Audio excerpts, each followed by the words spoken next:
புத்தகம் 50வது அதிகாரம்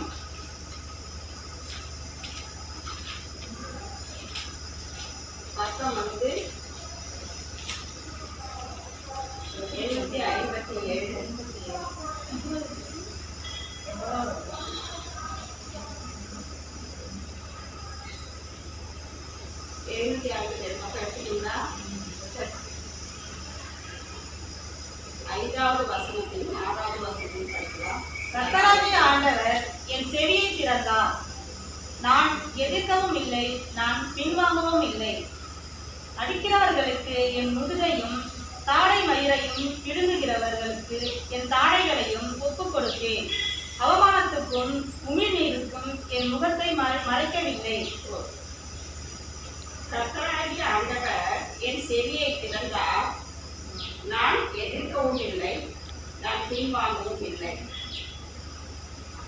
ஏசாயா தீர்க்கதரிசி என்ன சொல்றாரு? கர்த்தராகிய ஆண்டவர் என்ன பண்ணாரா? அவருடைய செவியை திறந்தார். அப்ப நம்ம காதெல்லாம் திறந்தா இந்த மூடியாருக்கு நம்ம காது எதுக்கு அவர் ஏசாயா தீர்க்கதரிசி அப்படி சொல்றாரு? நம் செவிகள் அடைக்கப்பட்டிருக்கு. திறக்க சொல்றாரு. எப்படி அடைக்கப்பட்டிருக்கு? நம்ம செவிகள் எப்படி அடைக்கப்பட்டிருக்கு? உலக காரியங்களுக்காக நம்ம செவி கொடுக்கிறோம்ல.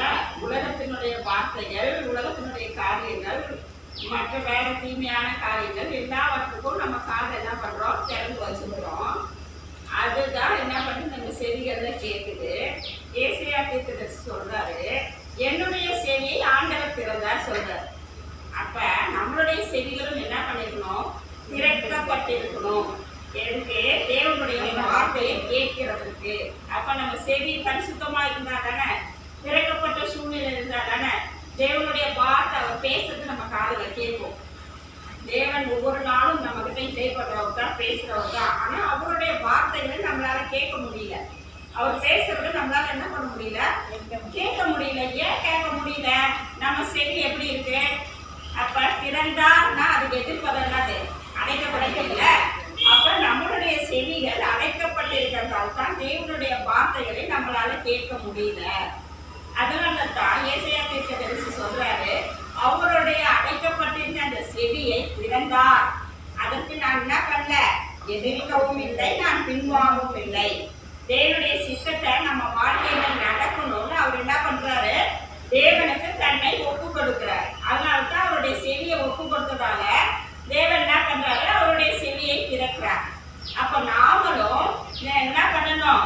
நம்மளுடைய செவியை ஆண்டவர்கிட்ட ஒப்பு கொடுத்து, ஆண்டவரே என்னுடைய செவியை என்ன பண்ணுங்க, நீங்க திறந்ததுங்கப்பா, நீங்க பேசுறத நான் கேட்கணும் அப்படின்னு சொல்லி நம்ம தேவன் என்ன பண்ணணும்?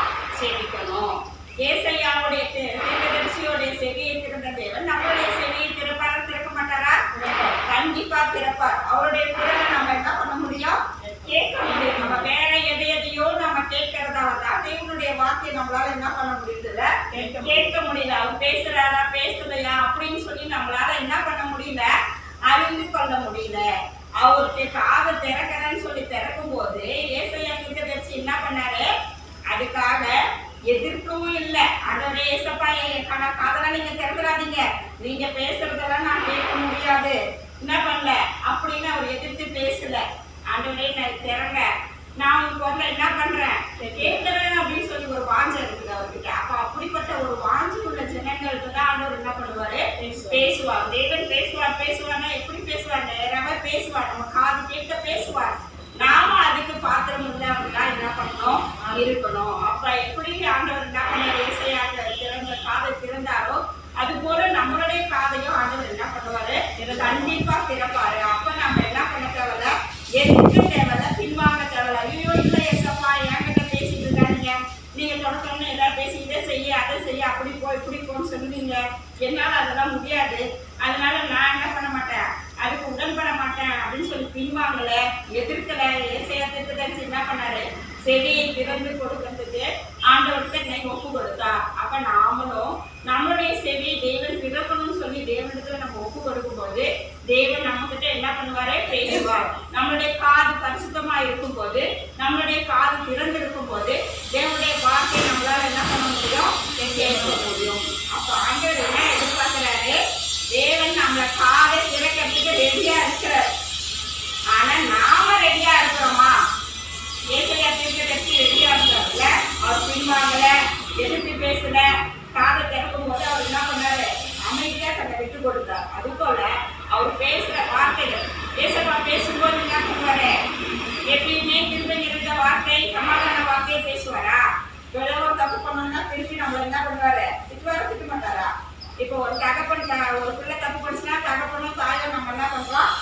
கேட்கும். நம்ம காது திறந்துருந்தா தான் கேட்காம அந்த கிட்ட நம்மளால என்ன பண்ண முடியும், வாங்க முடியும். நல்லதோ கெட்டதோ எந்த காரியமாக இருந்தாலும் காது திறந்தாதான் நம்மளால என்ன பண்ண முடியும், கேட்க முடியும். அப்ப நமக்கு மனசுக்குள்ள ஒரு கண்கள் இருக்கிற மாதிரி நம்மளுடைய காதை திறக்கும்படிக்கு தேவன் திறந்தாதான் தேவன் பேசுற காரியத்தை நம்மளால என்ன பண்ண முடியும், கேட்க முடியும். அப்ப நம்ம அதற்கு தயாரா நம்ம என்ன பண்ணணும், தகுதியுள்ள பாத்திரங்களா இருக்கணும். ஆண்டவரே என் செவியை திறந்துருங்கப்பா அப்படின்னு சொல்லி நம்ம ஜெபத்துல கேட்கணும். நீங்க பேசுறத நான் கேட்கணும். மோசையோட கூட நீங்க பேசுனீங்களே, முகமுகமா பேசுனீங்களே, அவர் பேசுறது காதுல வாங்கினாரே, உங்களை பிரதிச்சயமா பார்த்தாரே, உங்களோட உங்க சாயலை கண்டாரே, அப்படி நாங்க என்ன பண்ணணும், உங்க வார்த்தைகளை கேட்கணும். நீங்க என்ன பேச விரும்புறீங்கப்பா என்கிட்ட பேசுங்கன்னு ஒரு தாகத்தோடு கூட நம்ம கேட்போம். ஆனால் தேவன் நம்மளுடைய செவிகளை கண்டிப்பா என்ன பண்ணுவாரு, திறந்திருப்பாரு. இப்ப காது திறந்திருந்தாலும் தேவனுடைய வார்த்தைகளை கேட்கிற அளவுக்கு காது நமக்கு திறக்கப்படுது. அடைக்கப்பட்ட காதுகளைத்தான் நமக்கு என்ன பண்ணுது இருக்குது. ஏன்னா உலகத்தின் காரியங்கள், உலகத்தின் பேச்சுகள், உலகத்தின் ஏச்சுக்கள், உலக காரியங்கள் எல்லாவற்றும் நம்ம காதை கேட்டுக்கொண்டு இருக்கிறோம். அப்ப என்ன பண்ண, தேவனுடைய வார்த்தை வரும்போது டிஸ்டர்ப் ஆகும். அப்ப நமக்கு தேவன் காதை திறந்து கொடுப்பாரானால், தேவன் நம்ம காதை பரிசுத்தப்படுத்துவாரானால் அவருடைய வார்த்தைகளை நம்மளால என்ன பண்ண முடியும், கேட்க முடியும். கொஞ்ச நாளாவே எனக்கு அந்த ஒரு மனசுல ஒரு தாகம் இருக்கு. என்னது, ஆண்டவர் பேசுறதை கேட்கணும், ஆண்டவரை முகமுகமா பார்க்கணும். அதனாலதான் இப்படிப்பட்ட வார்த்தைகளே தேவன் என்ன பண்றாரு, கொடுக்கிறாரு. அப்ப தேவனுடைய வார்த்தைகளை நம்ம கேட்கணும். அவரை நம்ம பார்க்கணும்னா நம்ம கண்ணில் பரிசுத்தமா இருக்கணும். அவருடைய வார்த்தைகளை கேட்கணும்னா நம்ம காதுகளே அவர் என்ன பண்ணணும், அவர் திறக்கணும். நம்மளால திறக்க முடியாது, நம்மளால என்ன பண்ண முடியாது, திறக்க முடியாது. அவர் திறக்கும் போது நம்ம எதிர்க்க கூடாது, நம்ம பின்வாங்க கூடாது. அப்படித்தான் என்ன பண்ணாரு, அவர் வாழ்க்கையில இருக்கிறார். எதிர்க்கல, பின்வாங்கல, அவர் காதை திறந்து கொடுக்கும்படி அவர் ஒப்பு கொடுத்தார். அவர் போய் திறக்கல, தேவன் தான் திறந்தாரு. ஆனா அவர் என்ன பண்ணாரு, ஒப்பு கொடுத்தாரு. நம்ம மனுஷன் போய் பேசி பேசி நாளெல்லாம் கேட்டு கேட்டு நம்ம என்ன பண்ணிட்டோம், சலித்து போயிட்டோம். திட்டுகள் வாங்கிட்டோம், ஏச்சுக்கள் வாங்கிட்டோம், பேச்சுக்கள் வாங்கிட்டோம், எல்லாமே வாங்கிட்டோம். மனுஷன் பேசுறதை கேட்டு கேட்டு கேட்டு வீணா போயிட்டோம் இல்லையா? அப்ப தேவன் பேசணும், நம்ம கூட பேசணும் அப்படின்ற ஒரு உணர்வு நமக்குள்ள வரணும். ஆண்டவர்கிட்ட நம்ம பேசணும்.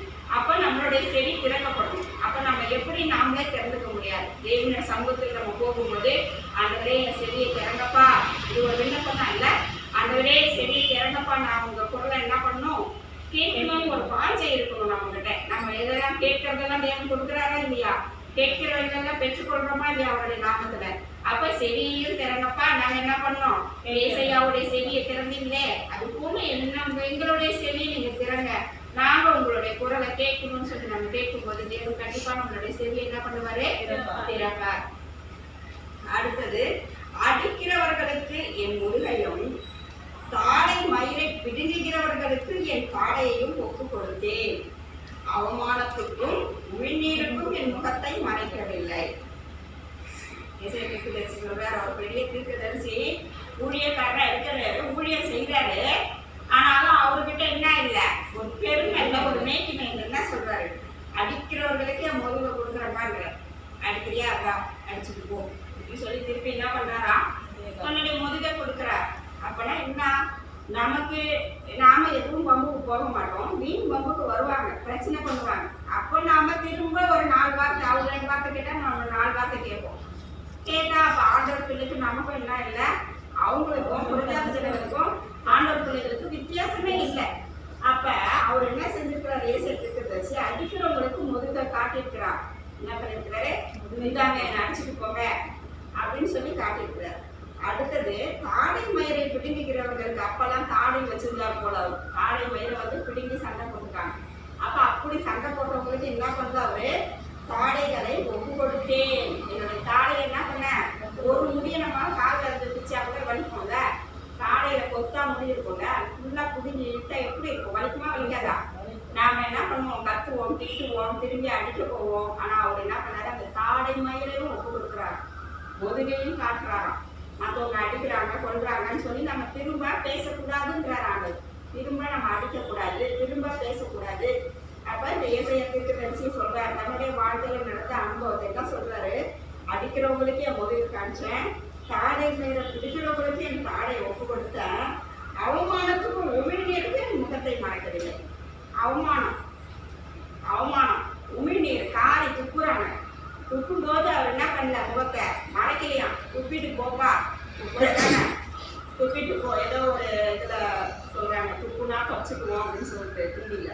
அப்ப அப்படி, அதாவது என்ன அர்த்தம்னா, அப்படிப்பட்ட பிரச்சனைகள் போராட்டம் வந்தாலும் நம்ம வாயை திறக்கக்கூடாதுங்கிறாங்க. அவரு பார்த்துப்பாரு. பார்த்துக்க மாட்டாரா? யாரு துப்புறாங்க ஒருத்தவங்கன்னா அவங்கள பார்த்து நம்ம திருப்பி துப்பணுமா? நம்ம வாயிலே வச்சிருக்குல்ல, நம்மளும் துப்பலாம்ல. அவங்க மட்டும் தான் துப்பத்துக்கு ரைட்ஸ் இருக்கா? நம்ம வாயை திருப்பி துப்போம். ஏன் துப்பாத போயிடும்? ஆனா நம்ம ஆண்டவர் பிள்ளைங்க அப்படி செய்யக்கூடாது. தாடை மயிரை பிடுங்கிறதுக்கும் அவருடைய முதுகை என்ன பண்றாரு, அடிக்கிறதுக்கு காட்டுறாரு. அப்புறம் என்ன பண்றாரு, உமிழ்நீருக்கு தன் முகத்தை மறைக்கவில்லை. காரி துப்பையா துப்பிட்டு போயினே இருந்துட்டாரு. அப்பனா என்ன, ஒரு சூடும் ஒரு சொரணையும் இல்லாத ஒரு ஊழியக்காரர் அவர் என்ன பண்ணிருக்கிறாரு, இருந்திருக்கிறாரு. அப்படிப்பட்ட சூடு சொரணைகள் எதுவும் நம்ம வாழ்க்கையில நமக்கு என்ன பண்ணக்கூடாது, இருக்கக்கூடாது அப்படின்னு சொல்றாரு. அப்ப ஏசப்பாவை கூட என்ன பண்ணாங்க, சிலுவையில அரைச்சாங்க, காரி துப்புனாங்க, தலையில குட்டினாங்க, முழுகிடத்தை வச்சாங்க, ஆணியால கடாவுனாங்க, கைகளிலும் கால்களிலும் என்ன பண்ணாங்க, ஈட்டியால விடாம குத்துனாங்க. இப்படிப்பட்ட காரியத்துக்கெல்லாம் ஒரு வாயை திறந்து ஏதாவது பேசினாரா? பேசவே இல்லை. ஆனா நம்ம ஒரு சின்ன பிரச்சனை வந்துடக்கூடாது. ஐயோ இப்படி இவங்க பேசிட்டாங்க, இவங்க இப்படி பேசிட்டாங்க, இப்படி பேசிட்டாங்க, இப்படி நடந்துட்டாங்க, என் மரியாதை என்ன ஆகுறது, என் கௌரவம் என்ன ஆகுறது, என்ன இப்படி பேசிட்டாங்களே, இனிமேல் அந்த வீட்டு வாசப்படியை மிதிக்கவே கூடாது அப்படின்ட்டு ஒரு வைராக்கியம் பாராட்டுவாங்க. ஆனா தேவன் என்ன பண்ணாரு, எல்லாத்தையும் பொறுமையா சந்திச்சார் சிலுவையில. ஏன்னா பிதா இப்படிதான் அப்படின்ற ஒரு பாத்திரத்தை அவருக்கு கொடுத்துட்டார் பூமியில. இதைத்தான் செய்யணும் பிதா ஒப்பு கொடுத்துட்டார். அப்ப அந்த பாத்திரத்தை தான் செய்யணும். மனுஷ ரூபம் எடுத்து வந்தார். அவருக்கு வலிகள் இருந்திருக்கும்ல, சின்ன முழுக்குனா கூட நம்மளால தாங்க முடியுமா? முடியாது. ஆனா அப்படிப்பட்ட வலிகளை வேதனைகளை எதுக்காக சுமந்தாரு? நமக்காக தான், நம்ம பாவத்துக்காக, நம்ம சாபத்துக்காக, நம்ம அக்கிரமங்களுக்காக, எல்லாத்துக்காக தான் அவர் சுமந்தாரு. அவரு தேவன் இல்ல, இதெல்லாம் எனக்கு நடக்கக்கூடாது, நான் இப்படியெல்லாம் இருக்க மாட்டேன், நான் ஃப்ரீயா தான் இருப்பேன் அப்படின்னு அவர் சொல்லலாம்ல. ஏன் சொல்லல? தேவ சித்தத்துக்கு தன்னை ஒப்பு கொடுத்தார். அப்ப நம்ம வாழ்க்கையில சின்ன சின்ன பிரச்சனைகள் போராட்டம் வரும்போது, ஐயோ நமக்கு இப்படி நடக்குது, அப்படி நடக்குது, ஏன் இப்படி நடக்குது, அப்படி நடக்குது அப்படின்னு ரொம்ப போட்டு நம்மள அழுத்திப்போம். ஆனா தேவன் என்ன பண்ணாரு, எல்லாத்துக்கும் பொறுமையா சகிச்சாரு. அவர் பிதாவின் சித்தம் நிறைவேறதுக்காக சகிச்சாரு. அது போலத்தான் ஏசாயாவும் என்ன பண்ணாரு, தன் முதுகை காட்டினார், உமிழ்நீருக்கு முகத்தை மறைக்கல, தாடை மயிரை விற்கிறவங்களுக்கு தாடை மயிரை விட்டுட்டாரு, குடிங்கிட்டு போங்க அப்படின்னு சொல்லிட்டு தாடையை ஒப்பு கொடுக்குறாரு. அப்படிப்பட்ட ஒரு இருதயத்தை தான் ஆண்டவர் எதிர்பார்க்கிறார். அப்ப சின்ன சின்ன பிரச்சனைகள் போராட்டங்களை நம்மளால சகிக்க முடியலையே, அப்போ இதையெல்லாம் நம்மளால எப்படி சகிக்க முடியும்? அதுதான், நீங்க காலாட்களோடு ஓடும் போதே உங்களால முடியலையே, இறைச்சி போறீங்களே, நீங்க எப்படி குதிரைகளோட கூட ஓடுவீங்க இந்த உலகத்துல அப்படின்னு சொல்லி ஆண்டவர் கேட்கிறார். அப்ப காலால் வெறும் காலால நடந்து போய் யுத்தம் பண்ணும்போது என்ன பண்ண, அதுலயே இறைச்சி போறீங்க, கரைச்சி போறீங்க, முடியலன்றீங்க, குதிரையோட ஏறி போய் எப்படி சண்டை போட போறீங்க அப்படின்னு சொல்லி ஆண்டவர் கேட்கிறார். சின்ன சின்ன பிரச்சனைகள் வாழ்க்கையில சின்ன சின்ன போராட்டங்கள் நடக்கும் போதே நம்ம சோர்ந்து போயிடும்.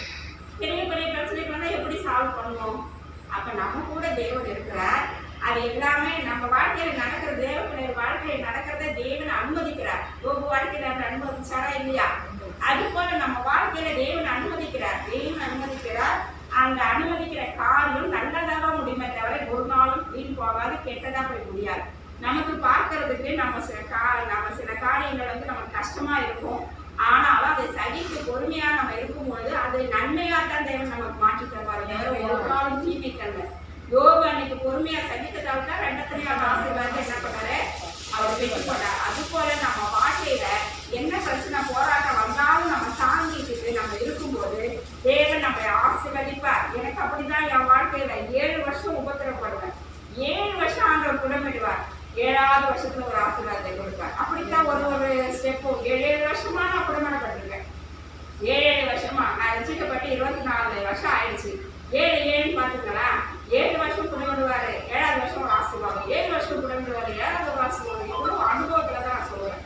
அப்ப தேவன் நமக்கு பிரச்சனைகள் போராட்டம் நம்ம வாழ்க்கையில அனுமதிச்சாலும் அதுக்கு ஒரு ஆசீர்வாதத்தை கண்டிப்பா என்ன பண்ணிருப்பாரு, வச்சிருப்பாரு. அதுக்காக தேவன் ஏன் எனக்கு இப்படி நடக்குது போதுன்னு சொல்லி நம்ம என்ன பண்ண முடியாது, கேட்க முடியாது. விசுவாசத்துக்கு நம்ம இடம் கொடுத்தா பிரச்சனைகள் போராட்டங்கள் ஒரு பக்கம் வரும், 2வது தேவனே ஒரு பக்கம் காரியங்களை அனுமதிப்பார். 2 காரியம். ஒன்று தானே தன் கோடலை எடுத்து போடுகிறது. இன்னொன்று வந்து என்னங்க, தேவனே அனுமதிக்கிறது.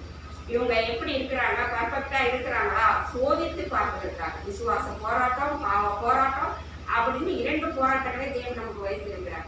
அப்ப பாவ போராட்டத்துல தப்புல ஜெயிக்குதா பார்ப்பாரு, விசுவாச போராட்டத்துல தப்புல ஜெயிக்குதா பார்ப்பாரு. ஒவ்வொருத்தவங்களுக்கும் ஒரு போராட்டங்கள் உண்டு. ஊழியத்துல வந்து நம்ம ஊழியத்துக்கு நம்ம ஸ்டெப் எடுத்து வைக்கிறது 20 வருஷம் குறைஞ்சது ரட்சிக்கப்பட்டு இருக்கணும். 20 வருஷம் ஒரு விசுவாசி தான் முழுமையான ஒரு ஊழியத்தை செய்ய முடியும். ஆண்டவர் என்ன பண்ணுவாரு, ஒவ்வொரு நாவலும் உருவாக்கி இருப்பாரு அந்த மனுஷன்.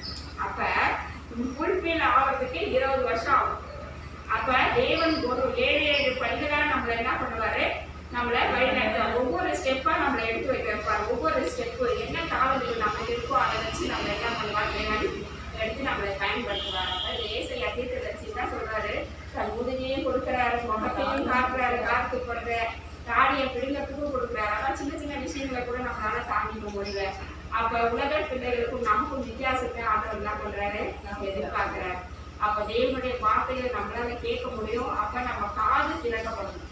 ஏசாயா தீர்க்கதரிசியுடைய காதை திறந்தது போல நம்மளுடைய காதை ஆண்டவர் என்ன பண்ணணும், திறக்கணும். அப்ப ஜெபிக்கணும், ஆண்டவரிடத்துல கேட்கணும், என் காதை பசுப்பட்டு என் காதை திறந்தவங்க நீங்க என்ன பேசுறீங்க, என் வாழ்க்கையில நான் என்ன செய்யணும், நீங்க சித்த வச்சிருக்கீங்களா, நீங்க என்கிட்ட பேசுங்கன்னு சொல்லி கேட்கும்போது தேவன் என்ன பண்ணுவார், கண்டிப்பா நம்மகிட்ட அவர் பேசுவாரு.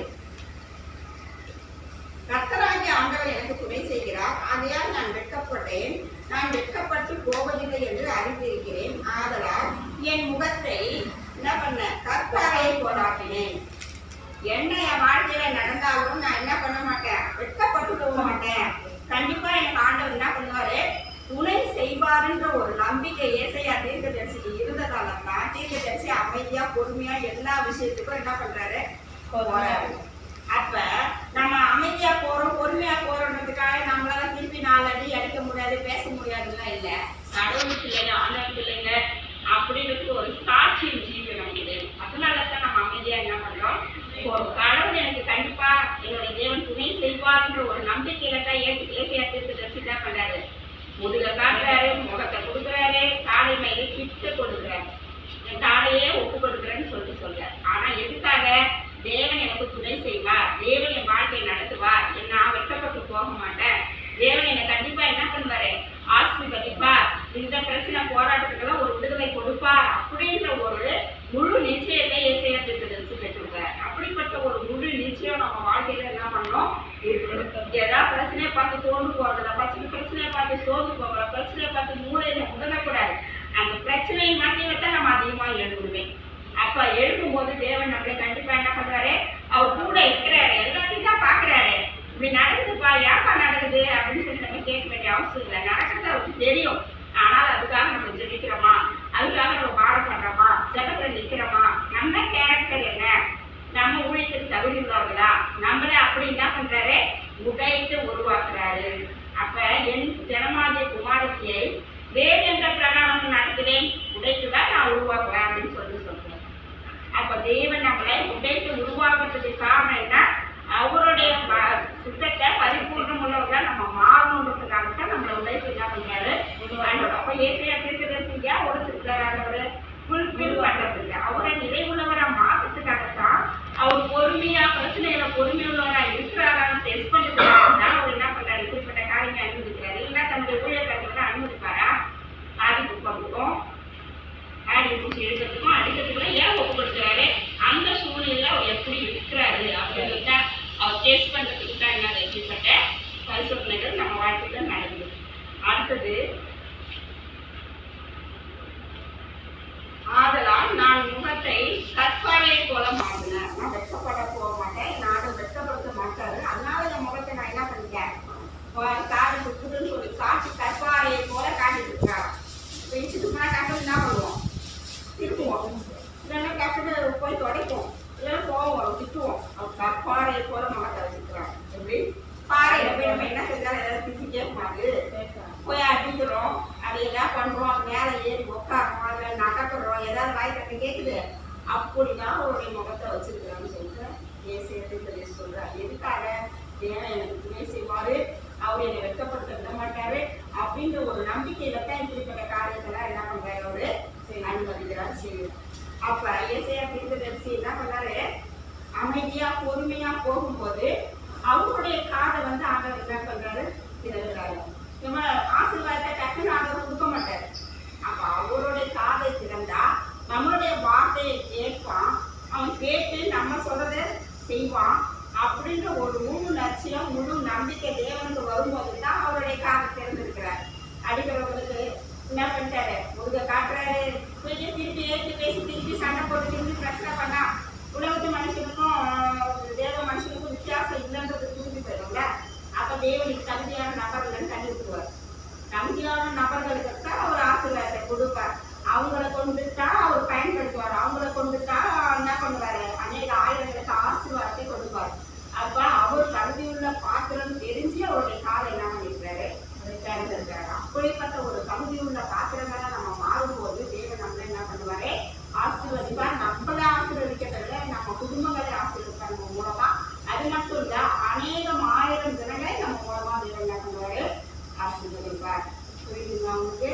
அப்ப ஏசாயா தீர்க்கதரிசி போல நம்ம மாறும்போது, நம்மளுடைய குணாதிசயங்கள் மாறும்போது தேவன் நம்மளை வந்து என்ன பண்ணுவாரு, ஆசீர்வதிப்பார். அப்ப தேவனுக்கு நம்ம ஜெபத்துல கேட்கணும், ஆண்டவரே என்ன பண்ணுங்க, என்னையும் மாத்துங்கப்பா, உங்க சித்தத்துக்கு ஒப்பு கொடுக்குற என் கண்களை காதை செவிய உடலுக்கு ஒவ்வொரு உறுப்புகளையும் கூட நீங்க பரிசுத்தப்படுத்துங்க, சுத்திகரிங்க, எல்லா இடத்தையும் நீங்க பயன்படுத்துங்க அப்படின்னு சொல்லி நம்ம கேட்கும்போது தேவன் கண்டிப்பா நம்மள ஆசீர்வதிப்பார். அப்படிப்பட்ட வாஞ்சை விருப்பத்தை நம்ம இருதயத்துல யார் உண்டு பண்றா, தேவன் தான் உண்டு பண்ணுவார். வாஞ்சை விருப்பத்தை யார் உண்டு பண்ணுவாரு, தேவன் தான். அப்ப நம்ம ஜெபிக்கணும்னு ஆசைப்பட்டு ஜெபிக்கிறது நம்மளாம் ஜெபிக்க போல, தேவன் நமக்குள்ள என்ன பண்ணுவார், உந்துதலை தருவார். ஜெபி போய் ஜெபம் பண்ணு, பாட்டுப்பாடு, ஆராதனை பண்ணு, இப்படின்னு நம்ம உந்துதல் நம்ம உணர்வு பூர்வமா ஆண்டவர் என்ன பண்ணுவாரு, பேசுவார். அப்படி பேசும்போது நம்மளால என்ன பண்ண முடியும், செயல்பட முடியும். அப்ப ஆவியானவருக்கு நம்ம விட்டு கொடுத்து நம்ம வாழும்போது தேவன் நம்மள என்ன பண்ணுவாரு, ஆசீர்வதிப்பார். ஜெபம் பண்ணாமா, சோதர ஆண்டவரே என் நன்றியோடு கூட துதிக்கிறோம்ப்பா. அந்த ஏசாயா தீர்க்கதரிசன புத்தகத்துல சொல்லப்பட்டது போல, ஐயாயிரம் சொல்லப்பட்டது போல அந்த ஏசாயாவுடைய செடிகளை திறந்த என் தேவனப்பா, எங்களுடைய செடிகளை திறக்கும்படியாக நாங்கள் செபிக்கிறோம். நாங்கள் ஆண்களின் சத்தத்தை கேட்டது போதுமானவரே, உங்களுடைய வார்த்தைகளை நாங்கள் கேட்கிறோம் ஐயா. ஆண்டவரே உங்களுடைய சித்தத்தை அறிவோம் ஆண்டவரே, எங்களோடு கூட நீங்க இருக்கணும்ப்பா. ஆண்டவரே எங்கள் செடிகளை திறந்தரும் ஆண்டவரே, எங்கள் செடிகளை உங்களுடைய கரத்துல ஒப்புக்கொடுக்கிற பரிசுத்தப்படுத்துங்க, சுத்திகரிங்கன்னு செபிக்கிறோம். தேவாவியானவரே நீங்க நாளிலே செய்வேண்டுமாய் செபிக்கிறோம். அவர் முதுகையும் தாடை மயிலையும் அப்பா ஆண்டவரே சோத்திர முகத்தையும் அப்பா ஒப்பு கொடுத்தாரு. ஆண்டவரே சோத்திர உயிருக்கு தன் முகத்தை ஒப்பு கொடுத்தாரு ஆண்டவரே. அது போல பிரச்சனைகள், போராட்டங்கள், கஷ்டங்கள், வேதனைகள் எல்லாத்துலயும் எங்களை ஆண்டவரே முழுவதுமாய் சரணடைய தேவாவியெல்லாம் உதவி செய்யுங்க. அப்படிப்பட்ட ஒரு பாத்திரமாய் எங்களை மாற்றி